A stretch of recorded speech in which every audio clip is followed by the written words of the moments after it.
വാർത്തയിലേക്ക്. ഇന്ത്യയുടെ ആദ്യ സൂര്യ പഠന ഉപഗ്രഹം ആദിത്യ L1 ലക്ഷ്യസ്ഥാനത്ത്. കഴിഞ്ഞ വർഷം സെപ്റ്റംബർ 2 വിക്ഷേപിച്ച പേടകം 126 ദിവസത്തെ യാത്രയ്ക്ക് ശേഷമാണ് നിർദ്ദിഷ്ട ലക്ഷ്യസ്ഥാനത്തെത്തുന്നത്. മനു ഭരത് വിവരങ്ങൾ പങ്കുവയ്ക്കും. മനു, അങ്ങനെ ഇന്ത്യയുടെ ആദ്യ സൗര ദൌത്യം വിജയിച്ചു അല്ലേ? അത് ചന്ദ്രനിൽ ഇറങ്ങാൻ കഴിഞ്ഞതിനു ശേഷം അടുത്ത ദൌത്യം കൂടി ഇന്ത്യയുടെ പേടകം വിജയത്തോട് അടുത്തിരിക്കുന്നു എന്ന സന്തോഷ വാർത്ത വന്നതിന് തൊട്ടുപുറകെയാണ് നമുക്ക് ലക്ഷ്യസ്ഥാനത്ത് എത്താൻ കഴിഞ്ഞു എന്ന വിവരങ്ങൾ കൂടി പുറത്തു വരുന്നത്. ISRO വിക്ഷേപിച്ച ഇന്ത്യയുടെ ആദ്യ സൂര്യ പരിവേഷണ ദൌത്യമായ ആദിത്യ L1 അതിന്റെ ലഗ്രാഞ്ച് പോയിന്റ്, അതായത് L1ൽ എത്തുകയാണ്. ഇനി അടുത്ത 5 വർഷം ഈ ലഗ്രാഞ്ച് പോയിന്റിൽ നിന്നുകൊണ്ട് ആദിത്യ L1 ഇന്ത്യൻ ബഹിരാകാശ പേടകം സൂര്യനെ നേർക്കുനേർ കണ്ടുകൊണ്ടിരിക്കും. ഭവ്യ സൂചിപ്പിച്ചതുപോലെ 2023 സെപ്റ്റംബർ 2 ഈ പേടകം വിക്ഷേപിച്ചത്. സെപ്റ്റംബർ 19 ഭൂമിയെ ചുറ്റുന്ന ഭ്രമണപഥം വിട്ട് ലഗ്രാഞ്ച് പോയിന്റിലേക്കുള്ള യാത്ര തുടർന്നത്. പിന്നീടുള്ള ദീർഘമായ യാത്ര, അങ്ങനെ 126 ദിവസം 125 ദിവസത്തെ യാത്രയ്ക്ക് ശേഷം 126ാമത്തെ ദിവസത്തെ യാത്രയ്ക്ക് ഒടുവിൽ പേടകം ലക്ഷ്യസ്ഥാനത്ത് എത്തിയിരിക്കുന്നു. വളരെ വിജയകരമായി 37 ലക്ഷം കിലോമീറ്റർ സഞ്ചരിക്കാൻ പേടകത്തിന് കഴിഞ്ഞു എന്നതാണ് ഇന്ത്യയെ സംബന്ധിച്ചിടത്തോളം ഏറ്റവും അഭിമാനകരമായ നേട്ടം. പേടകം അതിന്റെ എല്ലാവിധ സാങ്കേതിക മികവോടും കൂടി തന്നെയാണ് ലഗ്രാഞ്ച് പോയിന്റിൽ എത്തിയിട്ടുള്ളത് എന്നാണ് വിവരങ്ങൾ. ശാസ്ത്രീയമായ വിവരങ്ങൾ ഭൂമിയിൽ എവിടെ നിന്ന് നമുക്ക് ലഭിക്കാൻ കഴിയും എന്ന് നേരത്തെ തന്നെ ISRO വ്യക്തമാക്കിയിട്ടുണ്ട്. നമുക്ക് ആഴ്ചകൾക്ക് മുമ്പ് ആദിത്യ L1 പകർത്തിയ സൂര്യന്റെ ദൃശ്യങ്ങൾ നമുക്ക് ലഭിച്ചിരുന്നു. തുടർന്നും ഇത്തരത്തിലുള്ള വിവരങ്ങൾ, സൂര്യനെ പറ്റിയുള്ള വിവരങ്ങൾ നമുക്ക് അവിടെ നിന്ന് ലഭിക്കുന്നതാണ്. ഈ ഫ്രഞ്ച് ഗണിതശാസ്ത്രജ്ഞനായ ജോസഫ് ലൂയിസ് ലഗ്രാഞ്ച് ആണ് ഈ ലഗ്രാഞ്ച് പോയിന്റുകളെ പറ്റി പ്രധാനമായി പഠനം നടത്തിയത്. ഈ ജോസഫ് ലൂയിസ് ലഗ്രാഞ്ചിന്റെ പേരിൽ ആണ് ഈ ലഗ്രാഞ്ച് പോയിന്റ് എന്ന സ്ഥാനം, പിന്നെ അതിന് ജോസഫ് ലൂയിസ് ലഗ്രാഞ്ചിന്റെ പേരാണ് ഈ ലഗ്രാഞ്ച് പോയിന്റിന് നൽകിയിട്ടുള്ളത്. അങ്ങനെ ഈ സ്ഥാനങ്ങളിൽ നിൽക്കുമ്പോൾ, അതായത് ഈ ലഗ്രാഞ്ച് പോയിന്റിൽ നിൽക്കുമ്പോൾ ഭൂമി സൂര്യനെ ചുറ്റുന്ന അതേ വേഗതയിൽ തന്നെ തത്സമയമായി സ്ഥിരമായി നിന്നുകൊണ്ട് സൂര്യനെ ചുറ്റാനാകും. സൂര്യനെയും ഭൂമിയെയും നേർരേഖയിൽ ബന്ധിപ്പിച്ചാൽ സൂര്യനും ഭൂമിക്കും ഇടയിലായി ഭൂമിയിൽ നിന്ന് ഒരു 15 ലക്ഷം കിലോമീറ്റർ അകലെയാണ് ഈ ലഗ്രാഞ്ച് പോയിന്റ് സ്ഥിതി ചെയ്യുന്നത്. ഇവിടേക്കാണ് നമ്മൾ ആദിത്യ L1 വിക്ഷേപിച്ചത്. അപ്പൊ 1475 കിലോഗ്രാം ഭാരം ഉണ്ടായിരുന്നു ആദിത്യ L1ന്. ഭൂമിയിൽ നിന്ന് ഇത്രയും 15 ലക്ഷം കിലോമീറ്റർ, ഈ 1475 കിലോഗ്രാം ഭാരമുള്ള ആദിത്യ L1 വിക്ഷേപണം ചെയ്ത് വിജയകരമായി അതിന്റെ ഉദ്ദേശ സ്ഥലത്ത് എത്താൻ കഴിഞ്ഞു എന്നതാണ് ഇന്ത്യയുടെ ഏറ്റവും വലിയ ഒരു ബഹിരാകാശ നേട്ടം എന്ന് തന്നെ വ്യാഖ്യാനിക്കാവുന്ന അല്ലെങ്കിൽ അങ്ങനെ പ്രഖ്യാപിക്കാവുന്ന ഈ ദൗത്യത്തെ കാണേണ്ടത്. സൂര്യന്റെ പുറം ഭാഗത്തെ താപവ്യതിയാനം, അതുപോലെ ബഹിരാകാശ കാലാവസ്ഥ, അതുപോലെ സൂര്യനെ കുറിച്ചുള്ള വിശദമായ പഠനങ്ങൾ, സൂര്യന്റെ റേഡിയേഷൻ, കാന്തിക വികിരണങ്ങൾ, ഭൂമിയെ ബാധിക്കുന്നത് എങ്ങനെ തുടങ്ങിയ നിരവധി കാര്യങ്ങൾ നമുക്ക് ഇതിലൂടെ പഠിക്കാനാകും. സൂര്യന്റെ പുറം ഭാഗത്ത് നിന്ന് ഉള്ള പഠനത്തോടൊപ്പം അത് ഭൂമിയുടെ കാലാവസ്ഥയെ എങ്ങനെ ബാധിക്കുന്നു എന്നും നമുക്ക് പഠിക്കാനാകും. അടുത്ത 5 വർഷത്തേക്കാണ് ഇത് സംബന്ധിച്ച വിവരങ്ങൾ നമുക്ക് ലഭിക്കുക. അപ്പോൾ ഇത് നമ്മുടെ ഇന്ത്യക്ക് മാത്രമല്ല, ലോകത്തെ മറ്റ് പല രാജ്യങ്ങൾക്കും ഇതുമായി ബന്ധപ്പെട്ട വിവരങ്ങൾ കൈമാറുന്നുണ്ട്. അതുകൊണ്ട് തന്നെ ഇത് ഒരു രാജ്യത്തിന്റെ നേട്ടമെന്നതിനേക്കാൾ ഇത് ലോകത്തിന്റെ നേട്ടമായി കൂടി നമുക്ക് കാണാൻ കഴിയും.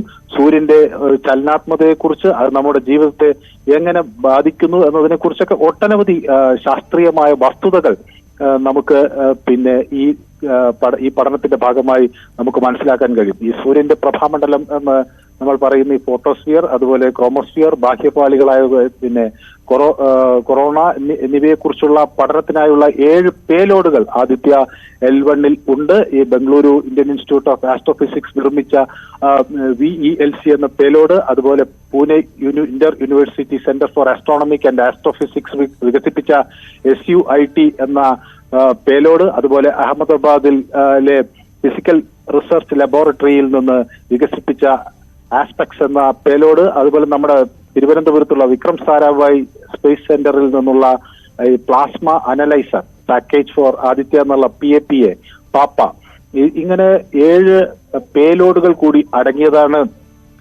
ആദിത്യ L1-ന്റെ പേടകം.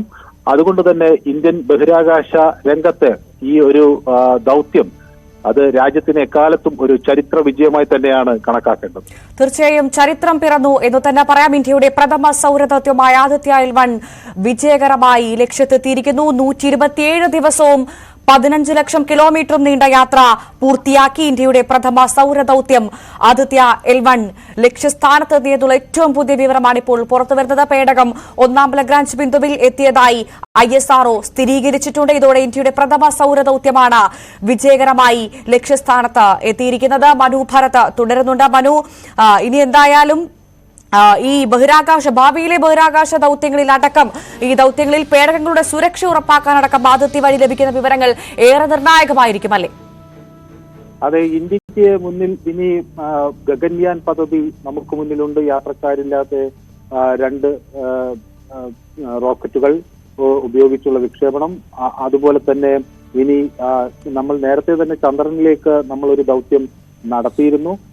അവിടെ നിന്ന് ഇനി സാമ്പിൾ എടുത്ത് തിരിച്ചു മടങ്ങാൻ കഴിയുന്ന തരത്തിലേക്ക് പിന്നീട് ആളുകളെ ബഹിരാകാശത്തേക്ക് കൊണ്ടുപോകുന്നതിനും മനുഷ്യനെ ചന്ദ്രനിൽ ഇറക്കുന്നതിനും ഉൾപ്പെടെയുള്ള പ്രയത്നങ്ങൾ രാജ്യത്തിന്റെ ഭാഗത്തുനിന്ന് ഉണ്ടാകും എന്നുള്ള സൂചനകൾ നൽകിക്കൊണ്ടാണ് ബഹിരാകാശ രംഗത്തെ ഇത്തരം പ്രയത്നങ്ങൾ മുന്നേറിക്കൊണ്ടിരിക്കുന്നത്. ഏതായാലും L1 ബിന്ദുവിൽ എത്തി എന്നതുകൊണ്ട് തന്നെ പേടകത്തിന് മറ്റ് തടസ്സങ്ങളില്ലാതെ തുടർച്ചയായി സൂര്യനെ നിരീക്ഷിക്കാൻ കഴിയും. L1 ബിന്ദുവിലെത്താൻ ഭൂമിയിൽ നിന്ന് സൂര്യനിലേക്കുള്ള ആകെ ദൂരത്തിന്റെ 1% ആദിത്യ L1 സഞ്ചരിച്ചത്. 5 വർഷം നമുക്ക് ഈ പേടകം നമ്മൾ അതിന്റെ ഒരു ആയുസ്സായി പ്രതീക്ഷിക്കുന്നു.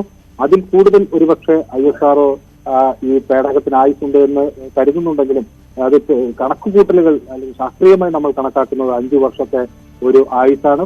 ഒരുപക്ഷെ അതിൽ കൂടുതൽ നമുക്ക് അത് നിലനിൽക്കാനാകും. അതുപോലെ തന്നെ 7 പേലോഡുകൾ, അതിൽ 4 സൂര്യന്റെ ഫോട്ടോസ്ഫിയർ, അതുപോലെ ഉള്ള പുറംപാളി എന്നിവയെക്കുറിച്ചുള്ള വിവിധ ഭാഗങ്ങളെക്കുറിച്ചുള്ള പഠനങ്ങൾക്ക് വേണ്ടിയാണ്. മറ്റുള്ളവ L1 പോയിന്റിൽ നിന്നും വിവിധതരം കണികകളെക്കുറിച്ചും തരംഗങ്ങളെക്കുറിച്ചുമൊക്കെ ഉള്ള പഠനത്തിന് വേണ്ടിയും ഒക്കെയാണ് അതിന്റെ ഉദ്ദേശ ലക്ഷ്യം. അങ്ങനെ ഇന്ത്യയെ സംബന്ധിച്ചിടത്തോളം ബഹിരാകാശ രംഗത്ത് ഇന്ത്യ ഒരു വൻ കുതിച്ചുചാട്ടം നടത്തിക്കൊണ്ടിരിക്കുകയാണ്. ചന്ദ്രയാൻ പദ്ധതിയുടെ വിജയം രാജ്യത്തിന്റെ ആത്മാഭിമാനമാണ് വാനോളം ഉയർത്തിയതെങ്കിൽ അതിലും അപ്പുറത്തേക്ക് നീങ്ങുന്നു ആദിത്യ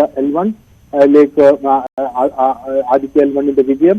ഇനി ഇന്ത്യ ബഹിരാകാശ രംഗത്ത് നടത്താനിരിക്കുന്ന വിജയകരമായ ദൗത്യങ്ങളുടെ ഒരു തുടർച്ച എന്ന നിലയിലാണ് ഈ ദൗത്യത്തെ നമ്മൾ കാണുന്നത്. ഏതായാലും സെപ്റ്റംബർ 19 ഭൂമിയുടെ ഗുരുത്വാകർഷണം മറികടന്ന് പുതിയ ഭ്രമണപഥത്തിലേക്ക് നീങ്ങിയ ആദിത്യ L1 ഈ വിജയത്തിന്റെ വെന്നിക്കൊടി നാട്ടിയിരിക്കുന്നു എന്നതാണ് നമുക്ക് ഈ അവസരത്തിൽ പങ്കുവയ്ക്കാനുള്ളത്. തീർച്ചയായും ഇന്ത്യയെ സംബന്ധിച്ച് അഭിമാന നിമിഷം, ബഹിരാകാശ രംഗത്ത് നാഴികക്കല്ല് എന്ന് തന്നെ വിശേഷിപ്പിക്കാൻ സാധിക്കും. മനു, എന്തായാലും ഈ പേടകത്തിലെ എല്ലാ ഉപകരണങ്ങളും മികച്ച രീതിയിൽ തന്നെ പ്രവർത്തിക്കുന്നുണ്ട് എന്ന് തന്നെയല്ലേ വിലയിരുത്തൽ? പേടകത്തിനകത്തുള്ള 7 പേലോഡുകളും മികച്ച രീതിയിൽ തന്നെയാണ്. അതിന് മറ്റൊരു തരത്തിലുള്ള പ്രശ്നങ്ങളുമില്ല എന്ന വിവരങ്ങൾ തന്നെയാണ് പുറത്തുവരുന്നത്. അതിൽ പ്രത്യേകിച്ച് ബാംഗ്ലൂരുവിൽ നിന്നുള്ള ലബാർട്ടറി ഫോർ ഇലക്ട്രോ ഒപ്റ്റിക് സിസ്റ്റം വികസിപ്പിച്ചെടുത്ത മാഗ്നോമീറ്റർ ഒരു സുപ്രധാനമായ പേലോഡാണ്. അതുപോലെ നമ്മുടെ UR റാവു സ്പേസ് സാറ്റലൈറ്റ് സെന്ററിൽ നിന്നുള്ള സോലക്, അതുപോലെ HEL-1OS എന്ന ഈ പേലോഡുകൾ, അതുപോലെ നമ്മുടെ തിരുവനന്തപുരത്തുള്ള നിന്നുള്ള വിക്രം സാരാഭായ് സ്പേസ് സെന്ററിൽ നിന്ന് വികസിപ്പിച്ചെടുത്ത പ്ലാസ്മ അനലൈസർ, ഇതെല്ലാം ആദിത്യ L1-നെ സംബന്ധിച്ചിടത്തോളം വളരെ സുപ്രധാനമായ പഠനങ്ങൾക്ക് വേണ്ടിയുള്ള പേലോഡുകളാണ്. ഈ പേലോഡുകൾ എല്ലാം കൃത്യമായ പരീക്ഷണങ്ങൾക്ക് ശേഷമാണ് നമ്മൾ ബഹിരാകാശത്തേക്ക് വിക്ഷേപിക്കുന്ന പേടകത്തിൽ ഉൾപ്പെടുത്തിയത്. അങ്ങനെ ഇന്ത്യയെ സംബന്ധിച്ചിടത്തോളം ഇതൊരു വലിയ നേട്ടമാണ്. പേടകങ്ങളെല്ലാം കൃത്യമായി വരുന്ന പൂർണ്ണ വിജയം എന്ന തരത്തിൽ തന്നെയാണ് ഇപ്പോൾ വിവരങ്ങൾ പുറത്തുവരുന്നത്. ഏതായാലും ISRO-ന്റെ ഔദ്യോഗിക സ്ഥിരീകരണം കൂടി അത് സംബന്ധിച്ച് കൂടുതൽ വിപുലമായി വരേണ്ടതുണ്ട്. ഏതായാലും തുടക്കത്തിൽ ഇത് വിജയം എന്ന നിലയിലേക്കാണ് നമ്മൾ നോക്കിക്കാണുന്നത്. തീർച്ചയായും എന്തായാലും 5 വർഷം അവിടെ തുടർന്ന് സൂര്യനെ കുറിച്ച് പഠിക്കുക തന്നെയാണ് ദൗത്യത്തിന്റെ ലക്ഷ്യമല്ലേ?